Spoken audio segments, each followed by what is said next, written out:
As a home minister আমি charge নেওয়ার পরে মাননীয় চিফ সেক্রেটারি, মাননীয় হোম সেক্রেটারির কাছে রিটিন চেয়েছিলাম যে কলকাতা পুলিশের আরজি করের ইনসিডেন্ট এবং তার পরের কিছু বিষয়গুলো নিয়ে কি তারা কিভাবে হ্যান্ডেল করেছেন। Under the leadership of the chief secretary along with home secretary, তারা একটা ফ্যাক্ট ফাইন্ডিং এর কাজ করেছেন গত কয়েকদিন ধরে। সেইটা দেখার পরে ইনিশিয়ালি আজকে আমরা একটা অ্যাডমিনিস্ট্রেটিভ অ্যাকশন নিলাম। এজ এ হোম মিনিস্টার আমি ডিক্লেয়ার করছি, সেটা হচ্ছে ওই সময় যে ইনসিডেন্ট ঘটেছিল তাকে মিসহ্যান্ডেলিং করা, প্রপারলি এফআইআর ইনভেস্টিগেশন ইনিশিয়ালি যে পার্টটা পুলিশের করা উচিত ছিল এজ এ ডিসিপ্লিন অর্গানাইজেশন, সেই বিষয়গুলো দেখা। আমরা কিন্তু মূল ইনভেস্টিগেশন পার্টে যাচ্ছি না, কারণ ওটা সিবিআই করছে এবং কোর্টে পেন্ডিং রয়েছে। আমরা শুধুমাত্র আমাদের সরকারের যে লোকরা ছিল, specially the senior police officers, the then Kolkata পুলিশের যারা ছিলেন সিপি এবং ইনক্লুডিং অল, এবং সবচেয়ে বড় অভিযোগ যেটা ইনিশিয়ালি আমাদের কাছে থ্রু মিডিয়া অনেকবারই এসেছে ভিকটিমের মাদারের পক্ষ থেকে, যে দুজন police officer on behalf of the state government টাকা দিতে চেয়েছিলেন।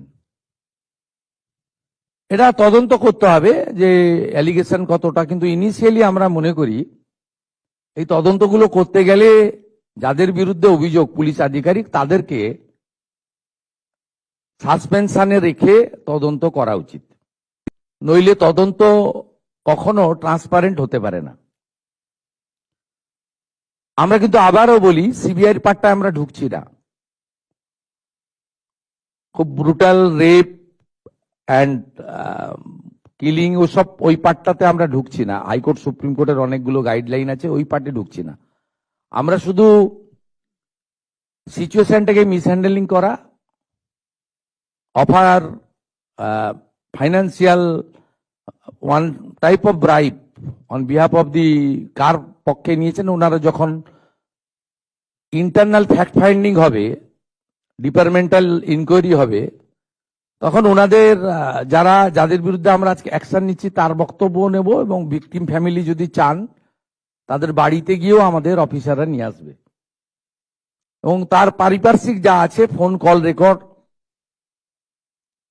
হোয়াটসঅ্যাপ চার্ট, এগুলো আমরা পরে পরে বের করব। তখনকার যারা অফিসাররা ছিলেন তাদের সঙ্গে কাদের কাদের কথা হয়েছে,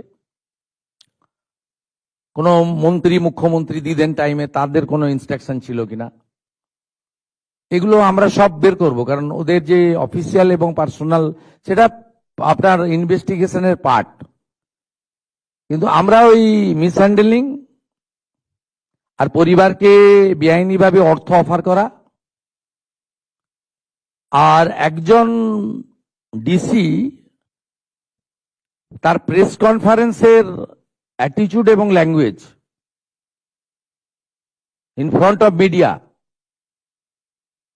এটা আমাদের রাজ্যের ক্ষেত্রে খুব একটা সুখকর ছিল না। এই সব কিছু দেখে, কারণ ইটস এ ডিসিপ্লিন ডিপার্টমেন্ট, উনি spokesperson of the Kolkata police ছিলেন না অফিসিয়ালি, আমরা এখান থেকে তথ্য নিয়েছি। উনি spokesperson of the secretariat PD, police ডিপার্টমেন্টের স্পোক্সপারসন বা হোম ডিপার্টমেন্টের স্পোক্সপারসন ছিলেন না। উনাকে পার্টিকুলার আরজিকর ইস্যুতে সাংবাদিকদের সামনে কথা বলার জন্য কোনো কাগজে কেউ দায়িত্ব দেয়নি। কেউ ভার্বেলি দিয়ে থাকতে পারে, সেটা কল রেকর্ডে বোঝা যাবে, কিন্তু উনার যে বক্তব্যের থ্রোয়িং, এটা নারী সমাজ, মাতৃশক্তি, আমরা সবাই তো ভারত পিতা বলি না, ভারত মাতা বলি, এবং অভয়া ইনসিডেন্ট আমাদেরকে নাড়িয়ে দিয়েছে গোটা পৃথিবীতে। এবং নিশ্চয়ই পশ্চিমবাংলার মান মর্যাদা গরিমা সব নষ্ট হয়েছে। ঠিক আছে, আমরা আরো অনেকগুলো মেজার নেব। আমরা আজকে 3 জন আইপিএস কে সাসপেন্ড করছি। মিস্টার বিনীত গোয়েল, উনি এখন এডিজি রয়েছেন আইবিতে। আর আরো 2 জন আইপিএস, শ্রীমতী ইন্দিরা মুখার্জি এবং শ্রী অভিষেক গুপ্তা, এই 3 জনকে আমরা আজকে সাসপেন্ড করলাম। এবং এইচএস এর গাইডেন্সে, সিএস এর গাইডেন্সে HS as per the rules যা আছে ক্যাডার রুল, সেটা মেনে ডিপার্টমেন্টাল ইনকোয়ারি এবং প্রসিডিংস স্টার্ট করবেন। এবং within stipulated time to time সেই রিপোর্ট আসবে। যেটা প্রেসকে বলার বলবো, যেটা ডিপার্টমেন্টাল অ্যাকশন নেওয়ার আমরা নেব। এবং যেটা আমাদের যেহেতু ইউনিয়ন ক্যাডার, যেটা আমাদের ইউনিয়ন ক্যাডার, ওনার যে কন্ট্রোলিং অথরিটি, সেখানে জানানোর আমরা জানাবো। এটা তার প্রসিডিওর বলা আছে ক্যাডার রুলে।